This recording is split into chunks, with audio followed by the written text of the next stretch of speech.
లష్కర్ ఉద్యమంతో సికింద్రాబాద్ కంటోన్మెంట్కు ఓరిగేది ఏమీ లేదని, కంటోన్మెంట్ బోర్డును జీహెచ్ఎంసీలో విలీనం చేయాలని తముకూడ ఉద్యమం చేయనున్నట్లు కంటోన్మెంట్ ఎమ్మెల్యే శ్రీగణేష్ స్పష్టం చేశారు.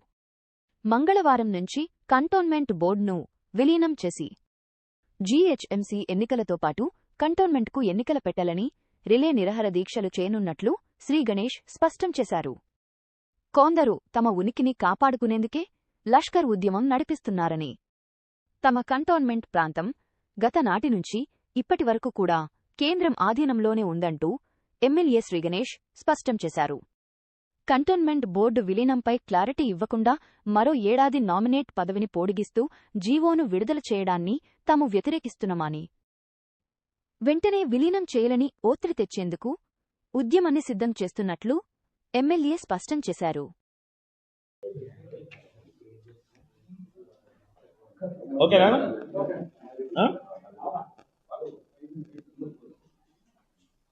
మీడియా మిత్రులకి నమస్కారం. ఈరోజు ప్రెస్ మీట్ యొక్క ముఖ్య ఉద్దేశం, 16 తారీఖు డేట్ నాడు మినిస్ట్రీ ఆఫ్ డిఫెన్స్ ఒక నోటిఫికేషన్ ఇచ్చింది. 56 కంటోన్మెంట్ బోర్డులు ఏదైతే ఇప్పుడు నామినేటెడ్ మెంబర్తో కొనసాగిస్తున్నారో అదే నామినేటెడ్ మెంబరు ఇంకా 1 ఇయర్ కొనసాగిస్తున్నట్టు వారు నోటిఫికేషన్ ఇవ్వడం, ఆ నోటిఫికేషన్ మీదనే ఈరోజు ఈ ప్రెస్ మీట్.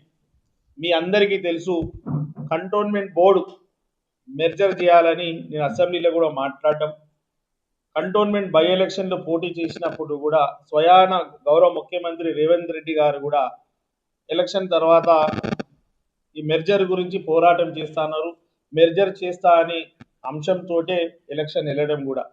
అదే మాదిరిగా వారు ఇక స్థానికంగా గతంలో మల్కాజిగిరి పార్లమెంటు సభ్యుడిగా ఉండే కాబట్టి ఈ కంటోన్మెంట్ బోర్డుల ద్వారా ఈ ప్రజలకు ఎంత నష్టమో వారికి పూర్తిగా అవగాహన ఉంది కాబట్టి వారు తీసుకున్న నిర్ణయం మీదనే మెర్జర్ కావాలని వారు కూడా మాట్లాడడం జరిగింది. అందులో భాగంగానే ఈరోజు ముఖ్యంగా మళ్ళీ కేంద్రంలో ఉన్న బీజేపీ ప్రభుత్వం కంటోన్మెంట్ బోర్డు మెంబర్ని, నామినేటెడ్ మెంబర్ని 1 సంవత్సరం కొనసాగిస్తున్నారు కాబట్టి దాని మీద ఖండిస్తూ వ్యతిరేకిస్తూ మంగళవారం నుంచి కంటోన్మెంట్ మెర్జ్ మూమెంట్ గురించి, కంటోన్మెంట్ బోర్డు మెర్జర్ మూమెంట్లో భాగంగా మంగళవారం నుంచి కార్ఖానా అంబేద్కర్ స్టాచ్యూ దగ్గర నేను, కాంగ్రెస్ పార్టీ వాళ్ళు, ఇక్కడ స్థానికులు ఉన్న కాలనీ వాళ్ళు కావచ్చు, బస్తీ వాళ్ళు కావచ్చు, ఎవరెవరైతే ఈ మెర్జర్ కావాలనుకుంటున్నారో వారందరితోటి కంటిన్యూగా రిలే నిరాహార దీక్ష చేస్తున్నాం.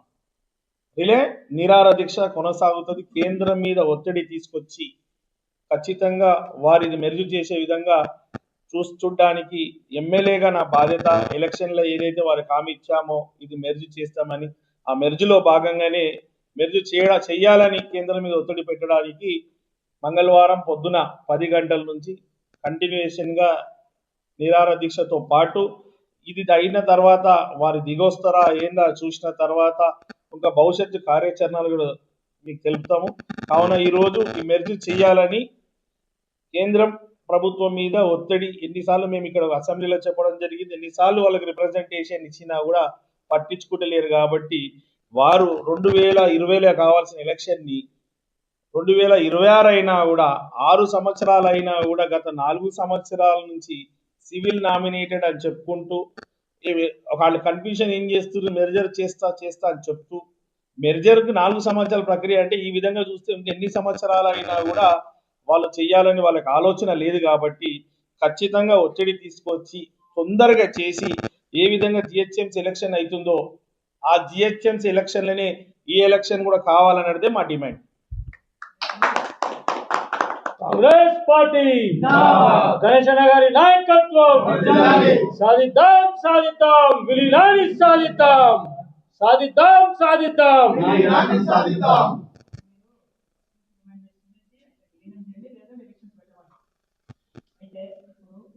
ప్రజలని కన్ఫ్యూజ్ చేస్తుండ్రు, ఎలక్షన్ పెడితే ఓడిపోతారు, వీటిని విలీనం చేసి ఇంట్రెస్ట్ ఉన్నదని చూపించుకుంటూ 4 సంవత్సరాల నుంచి ప్రక్రియ ఇంకా కొనసాగిస్తారు. ఇప్పటిదాకా దాన్ని ఎండే చేస్తలేరు. ఇప్పుడు ఈ మళ్ళీ వచ్చే సంవత్సరంలో ఎండ్ చేస్తారని కూడా ఏం నమ్మకం. కాబట్టి ఏ విధంగా అయితే ముఖ్యమంత్రి గారు 300 సీట్లు చేసి హైదరాబాద్ని విస్తరించి గ్రేటర్ హైదరాబాద్లో మంచి మార్పులు రావాలి, స్పీడ్ డెవలప్మెంట్ కావాలని వారి ఆలోచన ఏది ఉందో అందులో భాగంగా మన కంటోన్మెంట్ బోర్డు కూడా మర్జీ చేసి చేయాలనేది అసెంబ్లీ ద్వారా ముఖ్యమంత్రిని కోరడం, ముఖ్యమంత్రి గారు కూడా అక్కడ కూడా చెప్పడం జరుగుతుంది.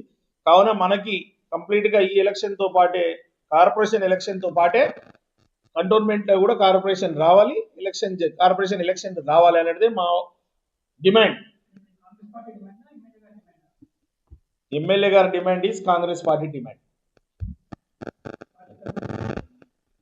ఈ దీనిలో కాంగ్రెస్ పార్టీ వాళ్ళే కాదు, అన్ని పార్టీ వాళ్ళు రావచ్చు, అన్ని సంఘాలు రావచ్చు, అన్ని బస్తీ వాళ్ళు రావచ్చు, అన్ని కాలనీ వాళ్ళందరూ వచ్చి సాంఘీబాబు తెలవాలి. అన్నిటికన్నా ముఖ్యం ఏంటంటే మనందరికి తెలుసు, భారత రాజ్యాంగంలోని భారత ప్రజాస్వామ్యంలోని ఏముంది, ప్రతి 5 సంవత్సరాలకు ఎలక్షన్ రావాలి. ఈ ఎలక్షన్లు ఎందుకు వస్తుంది? ఎలక్షన్ ద్వారా స్థానికులకి మేలు జరిగే విధంగా ఆ పరిపాలన ఉండాలి. కాబట్టి కార్పొరేషన్ అయితే కార్పొరేషన్, బోర్డు మెంబర్ అయితే బోర్డు మెంబర్, సర్పంచ్ అయితే సర్పంచ్ కావచ్చు, ఎక్కడ ఏ విధంగా అయితే కౌన్సిలర్ అయితే కౌన్సిలర్గా ఎలక్షన్లు ఎందుకు అవుతున్నాయి?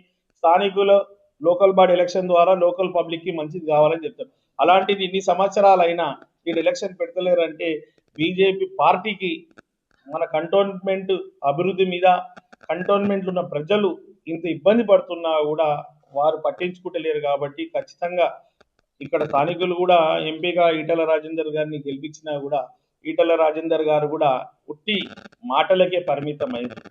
ఎలక్షన్ పెట్టాలంటాడు. ఎలక్షన్ పెట్టాలంటే ఎలక్షన్ అయినా పెట్టించేది ఉంటే వాళ్ళకి ఎలక్షన్ పెట్టే ఉద్దేశమే లేదు. ఒకటి. రెండోది, మెర్జీ చేయాలని అంటున్నారు. మెర్జీ చేయాలని ఎన్ని రోజులు అయింది కాబట్టి ఎన్ని రోజులు, ఏం ప్రక్రియ? 4 సంవత్సరాలు 40 సంవత్సరాలు కూడా తీసుకుపోగలుగుతారు. కాబట్టి ఆ ప్రక్రియను ఎండ్ చేయాలి.